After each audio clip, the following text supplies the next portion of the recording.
Assalamualaikum warahmatullahi wabarakatuh. Selamat pagi anak-anak kelas 5 yang Ibu sayangi. Hari ini kita belajar di tema 9 subtema 2, muatan pelajaran IPS. Pada materi kali ini kita akan belajar tentang jenis kegiatan ekonomi yang ada di masyarakat. Jenis kegiatan ekonomi di masyarakat dibedakan menjadi dua. Yang pertama, kegiatan ekonomi yang dilakukan secara perorangan dan kegiatan ekonomi yang dilakukan secara berkelompok. Kegiatan ekonomi yang dilakukan secara perorangan meliputi pertanian, perkebunan, peternakan, perikanan, kehutanan, pertambangan, perindustrian, perdagangan, dan jasa. Mari kita bahas kegiatan ekonomi secara perorangan secara bersama-sama. Yang pertama ada kegiatan pertanian. Usaha pertanian ini banyak dijumpai di wilayah Indonesia karena sebagian wilayah Indonesia yang subur sehingga masyarakatnya bekerja sebagai petani. Sehingga Indonesia dijuluki sebagai negara agraris. Hasil pertanian meliputi padi, jagung, ubi, dan palawija. Sedangkan perkebunan merupakan kegiatan memanfaatkan lahan dengan tanaman yang keras. Hasil perkebunan meliputi karet, kelapa, kelapa sawit, dan tebu. Pada gambar itu adalah contoh perkebunan karet. Selanjutnya ada peternakan. Usaha peternakan merupakan usaha memelihara binatang yang diambil manfaatnya. Jenis usaha peternakan ada hewan besar seperti sapi, kerbau, dan kambing.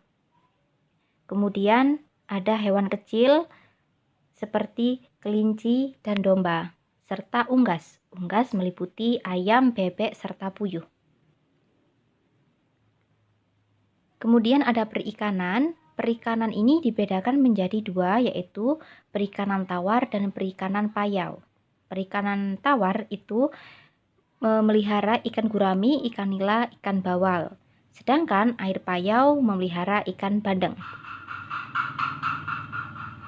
Selanjutnya, kegiatan kehutanan. Kegiatan kehutanan ini memanfaatkan hasil hutan berupa jati, rotan, damar, dan mahoni. Selain itu ada juga kemenyan. Nah, meskipun memanfaatkan hasil hutan, kita harus melakukan reboisasi agar hutan tidak rusak. Masih ingatkah kamu fungsi hutan?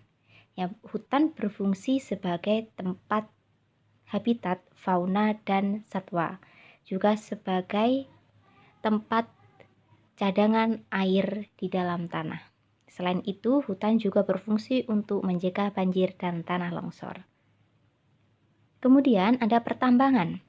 Usaha pertambangan merupakan usaha yang memanfaatkan mineral dan mengolah mineral untuk kebutuhan manusia. Hasil pertambangan berupa minyak bumi, batu bara, emas, besi, aluminium, dan lain-lain. Selanjutnya ada perindustrian. Kegiatan perindustrian yaitu kegiatan yang mengolah barang mentah menjadi barang jadi maupun barang setengah jadi. Contohnya, sebuah industri mengolah benang menjadi baju, mengolah karet menjadi ban, mengolah kayu menjadi triplex, atau mengolah kayu menjadi furniture atau mebel. Selanjutnya, kegiatan perdagangan merupakan kegiatan menyalurkan barang dari produsen ke konsumen. Kegiatan perdagangan juga dapat dilakukan antar negara, yaitu kegiatan ekspor, yaitu mengirimkan atau menjual barang ke luar negeri. Sedangkan impor, usaha memasukkan atau membeli barang dari luar negeri.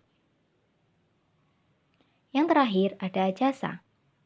Jasa merupakan usaha yang dilakukan seseorang dengan memberikan pelayanan kepada orang lain dengan mendapatkan imbalan. Pada gambar itu ada jasa laundry dan guide atau tour guide. Contoh jasa adalah jasa angkutan, jasa keamanan, jasa kesehatan, jasa pendidikan, bisnis dan keuangan, jasa rumah tangga, rekreasi, dan masih banyak lainnya. Selanjutnya, kegiatan ekonomi yang dikelola secara kelompok.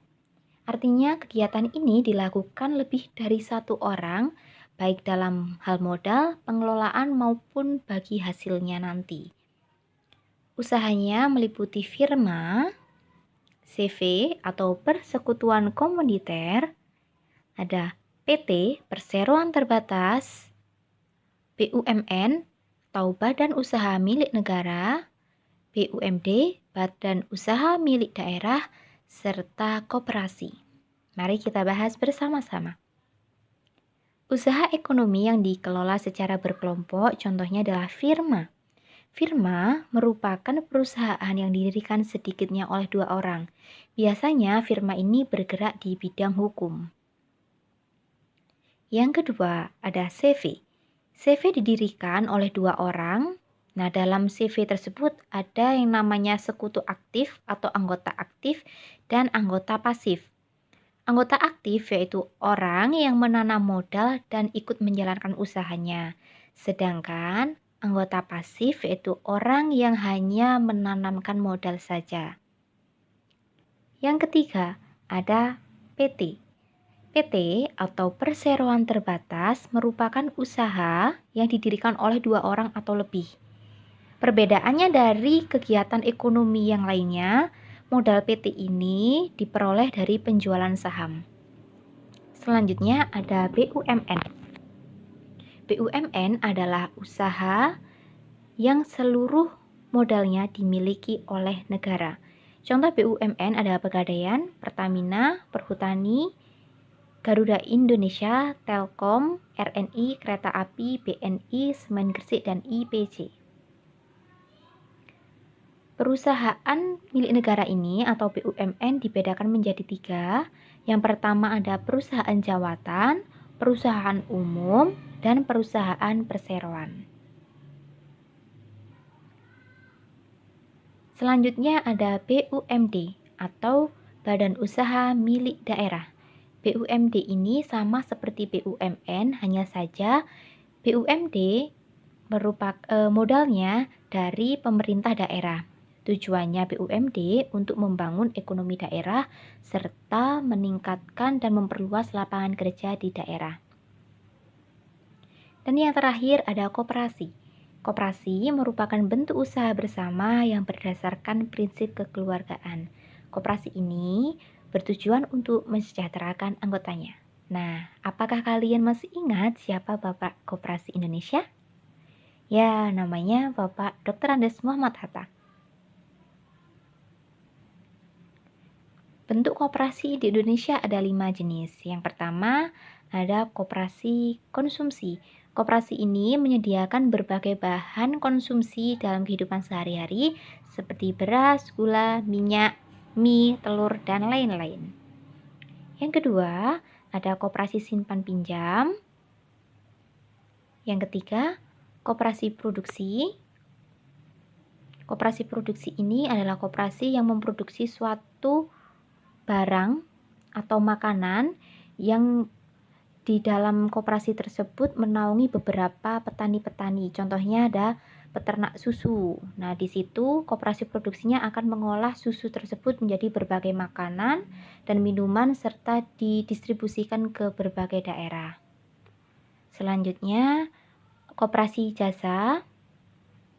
Dan yang terakhir adalah koperasi serba usaha. Demikian pembelajaran dari Ibu. Semoga materi kali ini bermanfaat. Ibu akhiri wassalamualaikum warahmatullahi wabarakatuh.